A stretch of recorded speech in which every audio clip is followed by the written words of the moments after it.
नमस्कार मित्रांनो, तर स्वागत आहे तुमचे आमच्या यूट्यूब चॅनलवरती। मित्रांनो, नुकतेच प्रथमेश परब आणि क्षितिजाने लग्न केले, तर नुकतेच यांच्यामध्ये वाद झाल्याची बातमी समोर येत आहे। तर काय आहे संपूर्ण बातमी आजच्या व्हिडिओमध्ये याबद्दलच सविस्तरपणे जाणून घेणार आहोत, म्हणून व्हिडिओला शेवटपर्यंत नक्की पाहा व तुम्ही चॅनलवरती नवीन असाल तर तुम्ही आमच्या यूट्यूब चॅनलला सबस्क्राइब नक्की करा। प्रथमेश परब हा बालक पालक, टाइमपास, उर्फी टकाटक यासारख्या चित्रपटातून घराघरात पोहोचला, तर यांना टीव्ही इंडस्ट्रीमध्ये खूप जास्त पसंत केली जाते। सध्या प्रथमेश आणि क्षितिजा हे दोघेही सोशल मीडियावर खूप जास्त ऍक्टिव्ह राहतात। तर प्रथमेश आपल्या कामाबरोबरच दैनंदिन जीवनातील खास गोष्टींना शेअर करत असते, त्यामुळेच लग्न झाल्यापासून यांची चर्चा सोशल मीडियावर नेहमी रंगत असते। 14 एप्रिलला हे दोघेही डेट आणि डिनरला गेले असता क्षितिजाने खूप मोठा खुलासा केला।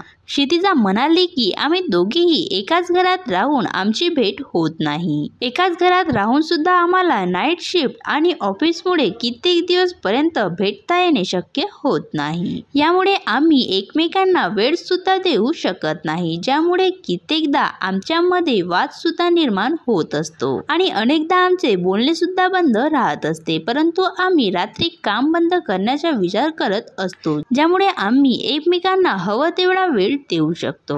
तर मित्रांनो, तुम्हाला प्रथमेश परब आणि क्षितिजाची जोडी कशी वाटते हे आम्हाला कमेंट्स करून नक्की सांगा व असेच नवनवीन व्हिडिओ पाहण्यासाठी आमच्या यूट्यूब चॅनलला सबस्क्राइब नक्की करा। धन्यवाद।